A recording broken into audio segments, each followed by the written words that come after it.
ವಿಶ್ವದಾದ್ಯಂತ ವಿಶ್ವ ಪರಿಸರ ದಿನಾಚರಣೆಯನ್ನು ಆಚರಿಸ್ತಾ ಇದ್ದಾರೆ.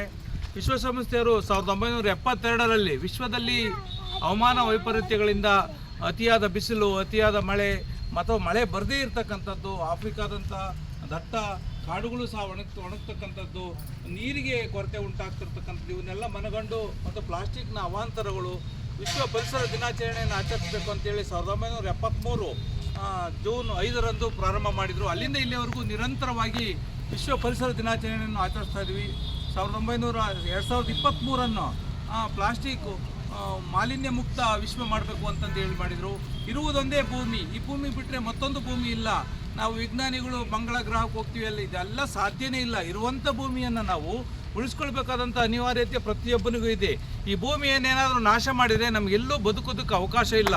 ನೀವೆಲ್ಲ ನೋಡಿದ್ರ ಕಳೆದ ಬೇಸಿಗೆಯಲ್ಲಿ ಅತ್ಯಂತ ಎಷ್ಟೇ ಶ್ರೀಮಂತ ಅವನು AC ಇರಲಿ, ಕೂಲರ್ ಇರಲಿ, ಅವನು ಯಾವುದೇ ಸವಲತ್ತುಗಳಿರಲಿ, ಅವನು ಬಿಸಿಲಿನಿಂದ ಬಳಲಿದ್ದಾನೆ, ರೋಗಗಳಿಂದ ಬಾಧೆಗೊಳಗಾಗಿದ್ದಾನೆ, ಬಿಸಿಲು ಮಳೆಯಿಂದ ಪರಿತಪಿಸಿದ್ದಾನೆ, ಮಳೆ ಇಲ್ಲದೆ. ಈ ರೀತಿಯಾಗಿ ಇದೆಲ್ಲದಕ್ಕೂ ಕಾರಣ ಒಂದು ಮಳೆ ಬರದೇ ಇರತಕ್ಕಂಥದ್ದು. ಮತ್ತು ಈ ವರ್ಷ ಏನಾಯಿತು, ಮುಂಗಾರಿಗೆ ಪೂರ್ವದಲ್ಲೇ ದುಬೈನಂಥ ನಗರಗಳಲ್ಲಿ ನಗರಗಳೇ ಮುಳುಗುವಂಥ ಪರಿಸ್ಥಿತಿ, ಭಾರತ ಸೇರಿದಂತೆ ಏಷ್ಯಾ ಖಂಡದಲ್ಲಿ ಅತಿಯಾದ ಬರಗಾಲ ಸೃಷ್ಟಿಯಾಗಿದ್ದು, ಮನುಷ್ಯನ ಯಾವುದೇ ಅವಶ್ಯಕತೆಗಳನ್ನು ಈ ಭೂಮಿ ಪೂರೈಸುತ್ತೆ, ಆದರೆ ನಮ್ಮ ದುರಾಸೆಗಳನ್ನಲ್ಲ. ಆದ್ದರಿಂದ ನಾವೆಲ್ಲ ವಿಶ್ವ ಪರಿಸರ ದಿನಾಚರಣೆಯನ್ನು ಕೇವಲ ಸಾಂಕೇತಿಕವಾಗಿ ಆಚರಿಸದೆ ಮನಃಪೂರ್ವಕವಾಗಿ ನಮ್ಮ ಮನೆ ಸುತ್ತಮುತ್ತ ನಾವು ಪರಿಸರ ಸ್ವಚ್ಛತೆಯನ್ನು ಮಾಡ್ತಕ್ಕಂಥದ್ದು, ಅತಿ ಕಡಿಮೆ ಪ್ಲಾಸ್ಟಿಕ್ಕನ್ನು ಬಳಸ್ತಕ್ಕಂಥದ್ದು, ಜೊತೆಗೆ ಮರಗಿಡಗಳನ್ನು ಹಾಕ್ತಕ್ಕಂಥದ್ದು, ಚರಂಡಿಗಳನ್ನು ಸ್ವಚ್ಛತೆ ಮಾಡ್ತಕ್ಕಂಥದ್ದು.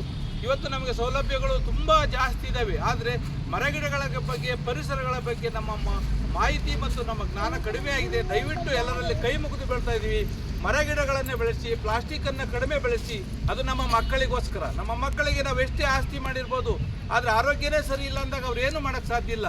ಮಕ್ಕಳ ಆರೋಗ್ಯಕ್ಕೋಸ್ಕರ, ಭವಿಷ್ಯದ ಪ್ರಜೆಗಳ ಉಳಿವಿಗೋಸ್ಕರ, ನಮ್ಮ ಅಂತ್ಯಕಾಲದ ಸುಖಕರ ದಿನಗಳಿಗೋಸ್ಕರ ನಾವು ಪರಿಸರವನ್ನು ಉಳಿಸಬೇಕು ಅಂತೇಳಿ ಈ ಮುಖಾಂತರ ತಮ್ಮಲ್ಲಿ ಮನವಿ ಮಾಡ್ತೀವಿ.